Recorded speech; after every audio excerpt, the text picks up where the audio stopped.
Hi, Assalamualaikum everyone. We are from Group 3 and today we will talk about industrial building system in our project. It consists of 6 members. Our design concept for this townhouse project is modernist inside out. We implement simplicity in our exterior design and a simple compartmentalization in our interior spaces. Our townhouse is a 3-story building which consists of ground floor, first floor, and second floor. In our ground floor, there will be a living room, dining area, kitchen, bedroom, and bathroom, while on the other floors consists of the master bedroom and other bedrooms, including a family area. This is our structural plan. We use 2 different sizes of columns, which will be explained more in the slide by my group mates.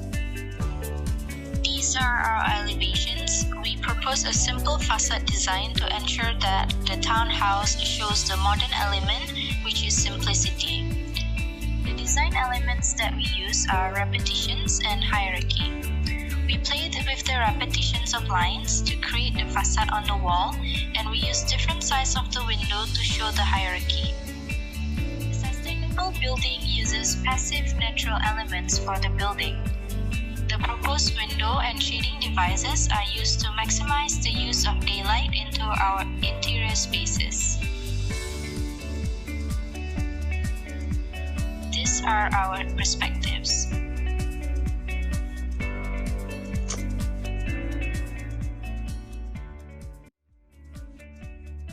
Good day, Doctor. I'm Jaja from Building Technology 3rd year, and I will present on the type of foundation, beam, and column. As we can see from this slide, the type of foundation used for this proposed building is pad foundation, and the pad foundation will carry and transfer the loads from the superstructure to bearing layer of soil. And the reason we choose pad foundation is because it is commonly used in low-rise residential type of building, and it is more economical as it requires less excavation. Connection of column to foundation may be through a base plate connected to the column or by reinforcing bar projecting from the end of the column passing into the sleeve and filled with grout. Next, we propose precast concrete beam which manufactured by Setia Precast Sdn Bhd in our proposed building. The role of beam in a structure is to support its own self-weight and the load transfer from the wall and slab. Picture below show an example of rectangular beam that will be used in our proposed building. The size of precast beam were designed according to MS1064, and the size of precast beam used in our building is 150 x 300 mm, 150 x 400 mm, and 150 x 450 mm.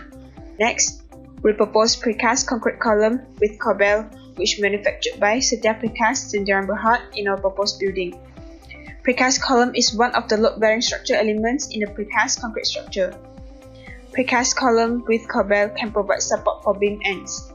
Besides, precast square and rectangular column with size of 150 x 150 mm and 150 x 350 mm respectively were used in our proposed building. The main reason we choose precast concrete beam and column in our proposed building is because the quality of precast components is assured due to it is prefabbed in a controlled environment. Besides, utilization of precast components able to reduce the construction time and labor cost. As we can see from here, the connection of column to column are done through bolting. The top of lower floor column contains threaded bolts projecting out, while bottom of an upper floor column has an embedded base plate containing holes to engage the bolts. The block out in the column above the holes are filled with concrete after connections. For the connection of beam to column, first, the beam are set on a bearing pad on the corbels, and then the steer angle are welded to metal plates cast into the beams and columns. Lastly, all the joints are filled with concrete in order to protect the metal components. Good day, Doctor. I'm Zikri from Building Technology 2nd year, and I will present on the in situ concrete flooring with permanent formwork. Precast concrete non-load bearing wall and connection wall to wall. As we can see from the slide, the type of structural system for floor slab for this purpose building is in situ concrete flooring with permanent formwork. This is because the metal permanent formwork that can be cut to any length and shape is suitable to use in concrete formwork.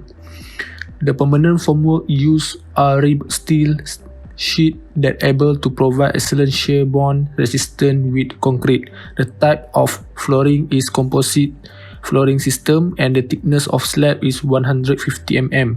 Okay, next is we propose precast concrete non-load bearing wall panel. This is because the precast concrete non-load bearing panel wall are not subjected to any load from the roof and floor.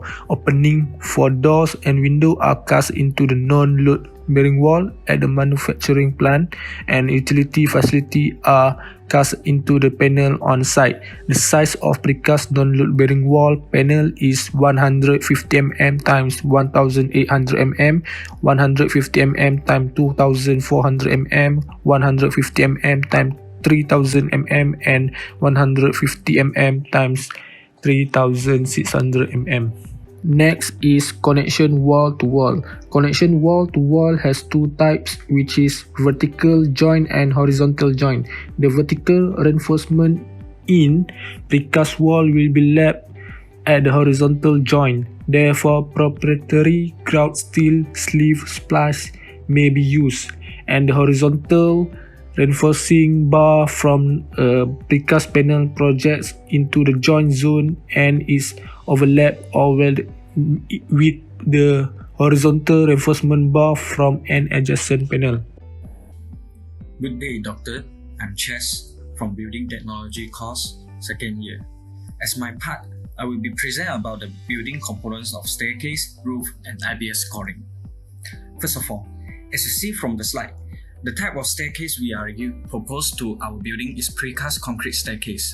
The reason we chose precast staircase is because it can reduce construction time so that the project can complete in time.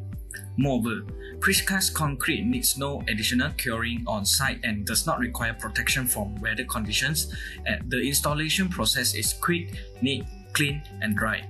As the precast staircase can simply be placed at the site by a crane, the manufacturer is Setia Precast Sdn Bhd. The connection of the staircase to slab and wall are shown in the slide as well. Next, prefab steel roof truss is proposed in the townhouse design. Steel roof trusses are made of individual members with equal counteracting, tensile and compressive forces. It proposed is designed to behave as a single object which supports a load over a span. The benefits of using prefab steel truss is that it has the longest lifespan and requires less maintenance compared to timber trusses. The arrangement of trusses used in the building is fin truss. It offers economy in terms of steel weight for short-span, high-pitched roofs, as the members are subdivided into outer elements. The connection of steel roof truss is shown in the slide as well. After that, this slide shows the calculation of the townhouse IBS scoring. By using the formula of IBS scoring, the IBS score for Part 1 structure system is 44.5%. Then, Part 2 shows the IBS scoring of wall system. The IBS scoring for Part 2 is 20%. Last but not least, in Part 3, other simplified construction solutions show the percentage the building materials comply to the MX 1064.